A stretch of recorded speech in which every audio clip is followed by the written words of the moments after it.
از اللہ تعالیٰ سوائے خارجی ہوتا کون ہے؟ خارجی وہ ہوتا ہے جو اپنے علاوہ کسی اور کو مسلمان سمجھتا ہی نہیں، صرف میں مسلمان ہوں اور کوئی مسلمان.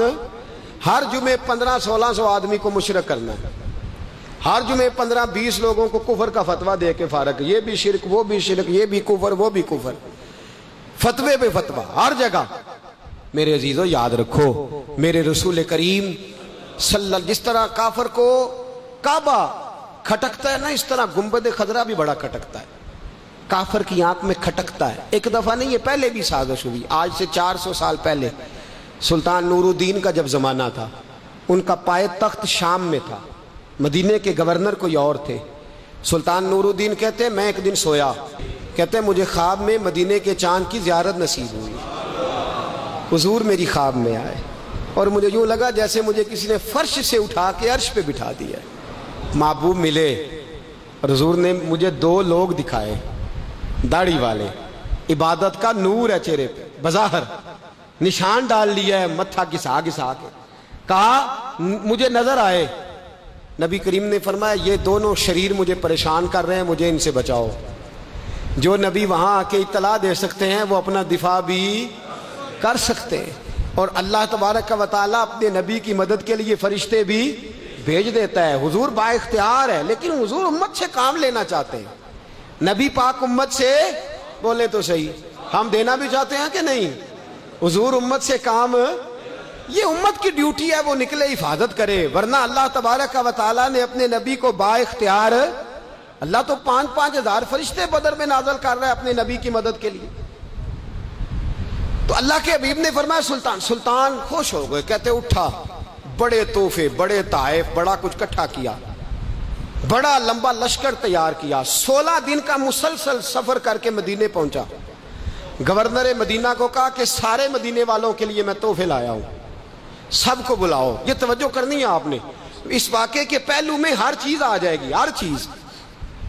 بلایا، سارے مدینے کے لوگ آئے تحفے لینے، سب کو تحفے دیے. سلطان نے پوچھا کو رہ تو نہیں گیا؟ انہوں نے کہا جی 2 حاجی نمازی رہ گئے. کون؟ 2 بہت بڑے مجاہد رہ گئے، بہت بڑے مجاہد، جہاد ہی جہاد، بہت بڑے سپہ سالار مجاہد 2 رہ گئے، حاجی نمازی پرہیزگار صوفی رہ گئے 2. کون سے؟ انہوں نے کہا کسی اور علاقے سے آئے ہیں، داڑھی بھی زیادہ ہے، سارا دن نماز پڑھتے ہیں، ساری رات جو ہے وہ عبادت میں رہتے ہیں، روزہ رکھتے ہیں، بس زور کے بعد حجرے سے نکلتے ہیں، صرف زور کے بعد. بڑے بھولے بالے، بڑے اللہ والے. ریاض آپ کو بس میں نے وہ شعر پڑھنا چھوڑ دیا ہے. میرے ساتھی کہتے ہیں کہ کم پڑھا کریں، کچھ ساتھی کہتے ہیں نہیں اتنا نہیں ہونا چاہیے، لیکن بابا صاحب تو کہہ گئے ہیں نا، ان کو تو نہیں نا کوئی روک سکتا کہ آج بھی کیتی جاندے ہو تے لو بھی پیتی جاندے ہو. ہے نا جی، سب سے زیادہ آج بھی وہی کراتے ہیں، ٹریننگیں بھی سب سے زیادہ انہی کے پاس ہیں، لشکر بھی ان کے پاس ہے سب سے زیادہ. لیکن آج بھی کیتی جاندے ہو تے نال لو بھی پیتی جاندے ہو تے کھو کے مال یتیماں دا تے بھیج مسیتی جاندے ہو. پھٹ دلاں دے سیندے نہیں ایویں ٹوپیاں سیتی جاندے ہو. نفس تے چھری پھیر دے نہیں تے دمبے کیتی جاندے ہو. فرض پلائی بیٹھے ہو، نفلاں نیتی جاندے ہو. دسو تے سی بلے نوے کی کچھ کیتی جاندے ہو. اتنا خطرناک منصوبہ، اتنا خطرناک. سلطان سے کہنے لگے جی وہ زور کے بعد نکلتے ہیں حجرے سے اور صدقہ خیرات کر کے پھر حجرے میں چلے جاتے ہیں. سلطان کہنے لگا ملاؤ تو صحیح.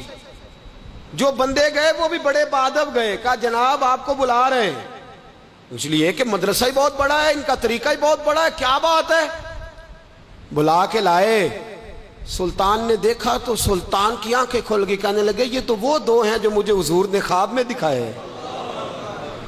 نبی پاک نے، یہ 400 سال پہلے مولانا علی قاری لکھ رہے ہیں، یہ تو حضور نے مجھے خواب میں دکھائے، یہ تو وہ ہیں. اللہ اکبر. میں اکثر کہتا ہوں ہمارا کسی کے ساتھ کوئی ذاتی جھگڑا نہیں، اللہ جانتا ہے بڑی جلدی مر جانا ہے. ہاں کچھ لوگ زیادتی کرتے ہیں دین کے معاملات، میری سرکار کے بارے میں زیادتی کرتے ہیں تو ان سے دل بھر جاتا ہے، ان سے تکلیف پہنچتی ہے، ان سے اذیت ہوتی ہے. ورنہ خون کے آنسو دل روتا ہے. امت کو ایک ہونا چاہیے، امت کو. لیکن امت اس وقت ایک ہوگی جب نبی پاک کے گنبد کے سائے میں ایک ہوگی، جب رسول اللہ کے گنبد کی ہریالی میں امت ایک ہوگی. میرے حبیب پاک یہ تو دو مجھے حضور نے دکھائے ہیں. سلطان کہنے لگا باندھو ذرا کس کے انہیں، ان کے گھر کی تلاشی لینی. ان کو باندھ کے سلطان گھر گئے تو گھر کے اندر کچھ بھی نہیں، بس صدقہ خیرات کا سامان ہے، قرآن پاک ہے، کتابیں ہیں، تفسیریں. جب اٹھائی نا چٹائی تو نیچے سرنگ نکلی ہوئی ہے. جب اس کے اندر لوگ گئے تو وہ سرنگ حضور کے روزے تک پہنچی ہوئی ہے. وہ کس ارادے سے آئے؟ سلطان نے جا کے تلوار تھامی، کہا تمہاری گردنیں اڑا دوں گا، بتاؤ کیسے آئے ہو؟ تو انہوں نے کہا ہم تو عیسائی ہیں، ہمیں عیسائیوں نے بھیجا ہے، اور ہم اس ارادے سے آئے ہیں کہ ہم حضور کے جسم اقدس کو نکالیں گے، کسی اور جگہ لے جائیں گے. سلطان نے بات سنی تو چیخ نکلی، اللہ اکبر کا. اس نے کہا عیسائیوں نے کیا سمجھا ہے رسول اللہ کے غلام مر گئے؟ تم نے کیا سمجھا ہے نعرہ رسالت کی آواز کمزور ہو گئی ہے؟ تم نے کیا سمجھا ہے درود و سلام کے سوتے خشک ہو گئے ہیں؟ تم نے کیا سمجھا ہے مدینے پر جان دینے والے کوئی نہیں؟ آپ نے فرمایا سازش کرتے ہو بے ایمانو، اندر چھپ کے وار کرتے ہو، طاقت ہے تو سامنے آؤ. مسلمانوں کا ایک ایک بچہ مدینے کی حرمت پر قربان ہو جائے گا. مدینہ منورہ کی حرمت پر مسلمان اپنی دھجیاں بکھیر دیں گے، اولادیں قربان کر دیں گے، لیکن کسی کافر کو بھی رسول اللہ کی بے ادبی کی اجازت کبھی نہیں دیں گے. سلطان نے پکڑا، قتل کیا، پھر سلطان نے ان کو کاٹا، آگ میں جلایا اور فرمایا مسلمانوں، ہر حاجی نمازی دیکھ کر، ہر دعوت دینے والا دیکھ کر ادھر بفر نہ جایا کرو، پہلے دیکھ لیا کرو اس کے سینے میں مصطفیٰ کا پیار بھی ہے کہ نہیں، اس کی باتوں سے عشق رسول کی خوشبو بھی آتی ہے کہ نہیں، اس کا لب و لہجہ نبی پاک کی ادب والا بھی ہے کہ نہیں، اس کے انداز، اس کے اعتبار رسول اللہ کا پیار بھی بتلاتے ہیں کہ نہیں. میں بلبل خوش لہجہ گلزار نبی ہوں، میٹھی میری باتیں ہیں کیونکہ نمک خار نبی ہوں. دیکھو دیکھو یہ رسول اللہ صلی اللہ علیہ وسلم کا فرما بردار. ایک اور بھی سازش ہوئی رافضیوں نے کی. انہوں نے بھی 2 بندے ایک دفعہ بھیجے تھے، وہ بھی کھودنے لگے کدھر آئے ہو؟ پکڑے گئے تو کہنے لگے حضرت ابو بکر حضرت عمر کا جسم نکالنے آئے تھے. معاذ اللہ تعالی، لیکن میرے رسول نے یہ حرکت بھی کرنے کی اجازت نہ دی. سلطان نور الدین کہتے ہیں یہ کام کر کے جب میں واپس لوٹا جا کے سویا تو مجھے پھر حضور کی زیارت نصیب ہوئی، مجھے مدینے والے محبوب کا پھر دیدار نصیب ہوا. حضور خواب میں آئے، فرمایا حبیب نے بتایا کچھ نہیں، بولے کچھ نہیں، بس مجھے دیکھتے جاتے تھے اور مسکراتے جاتے تھے. سلطان نے چاروں جانب کھدوا کے نا خندق، اس میں سیسا ڈلوا دیا، دیواریں پکی کرا دی، کوئی کھودنا بھی چاہے تو پہنچ نہ سکے.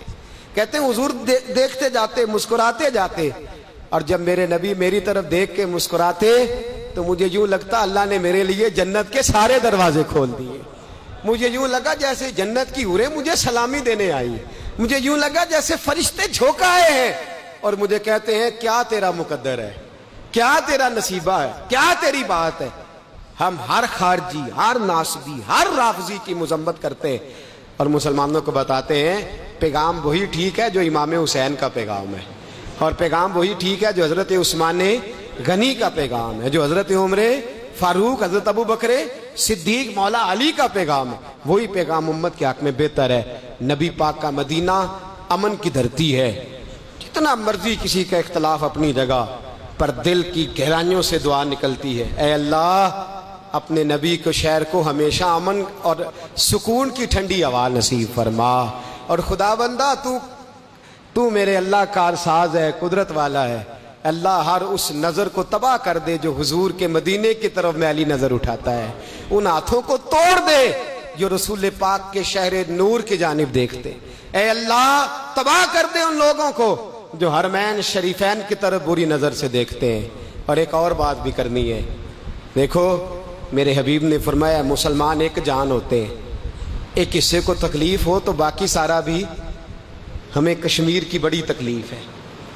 کشمیر میں جو مائیں لاشوں سے لپٹ کے رو رہی ہیں وہ مسلمانوں کی مائیں، اور جو بہنیں گھروں کے اندر بہن کر رہی ہیں وہ مسلمانوں کی بہنیں.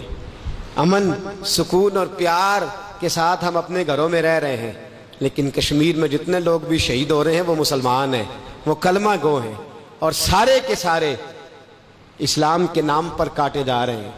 اور کچھ نہیں ہو سکتا. آپ ووٹ دے کے حکمرانوں کو فارغ کر دیتے ہو. ان سے کبھی کہا کرو ان سے کبھی کہا کرو کہ خدارا کوئی بیان ہی ڈب کا دے دیا کرو، کوئی کم از کم مشق شوئی کا ہی کوئی فریضہ سر انجام۔ اور ہم لوگ بھی مست ہیں، ہم لوگ بھی مست ہیں۔ یہاں تو ہمارے ہاں شادیوں کے تذکرے عروج پہ ہوتے ہیں، طلاقوں پہ تذکرے موٹی خبروں میں لگتے ہیں، لیکن 40 کشمیری ایک دن میں کاٹا جا رہا ہے۔ یہ حساب ہونا ہے، ہم پڑوسی ہیں، وہ ہمارا نام لیتے ہیں، ہم سے پوچھا جائے گا صبح قیامت۔